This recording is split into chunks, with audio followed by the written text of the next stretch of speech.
ఇక్కడ డిస్ప్లేలో ఉన్న క్వశ్చన్ ఏంటంటే టైమ్ అండ్ డిస్టెన్స్ నుండి తీసుకున్న క్వశ్చన్. సో 2 కార్స్ అంటున్నాడు ఇక్కడ క్వశ్చన్ చదవండి. So 2 cars start from the same place at the same time at right angles to each other. Their speeds are 54 kmph and 72 kmph respectively. After 20 seconds, the distance between them will be అంటున్నాడు. So ఇక్కడ రెండు కార్లు అనేది ఒకే place నుండి perpendicular గా వెళ్తుంది. Right angle అనే means ఏంటంటే, సో ఇక్కడ చూడండి మనకి ఇక్కడ లంబ కోణంలో వెళ్తుంది అన్నప్పుడు సో ఈ రకంగా పర్పెండిక్యులర్ లో వెళ్తుంది అనేది తీసుకోవాలి. సో ఈ రకంగా వెళ్తుంది, జాగ్రత్తగా చూడండి. ఎందుకు అనంటే సో మనకి పర్పెండిక్యులర్ అనేసరికి డిస్టెన్స్ అనేది కొంచెం చేంజ్ అవుతుంది. సో ఒక కార్, రెండు కార్లు ఇక్కడ నుండి స్టార్ట్ అయినాయి, 72 kmph స్పీడ్ తోటి వెళ్ళింది. అండ్ రెండోది ఏంటంటే మనకి ఎంత అన్నాడు, 54 kmph తోటి వెళ్తుంది. సో ఈ రకంగా స్పీడ్ తోటి ఉంది కదా.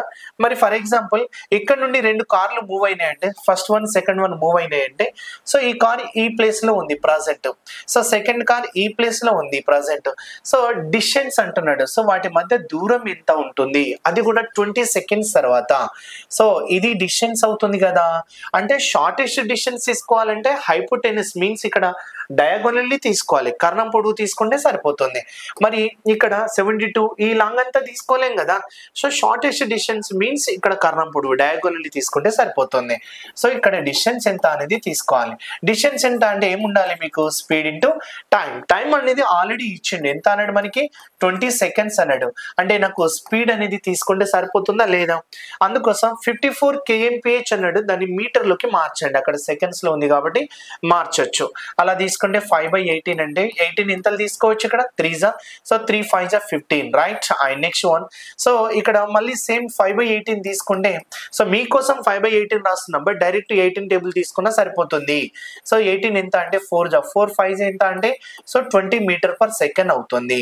సో 15 మీటర్ పర్ సెకండ్ అవుతుంది.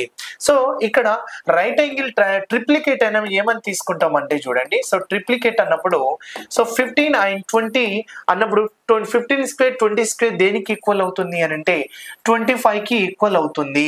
ఆ 25 కి ఈక్వల్ అవుతుంది. దీన్నే మనం రైట్ యాంగిల్ ట్రయాంగిల్ మెజర్మెంట్స్ అంటా ఉంటాం. అండ్ ఇక్కడ ఏం రాసుకోవచ్చు, ఇక్కడ నువ్వు 25 రాసుకుంటే 25 2s ఎంత అంటే 500 మీటర్స్ అనేది ప్రజెంట్ ఈ రెండు కార్ల మధ్య డిస్టెన్స్ అనేది అవుతుంది అనేది ఆన్సర్ అవుతుంది, రైట్.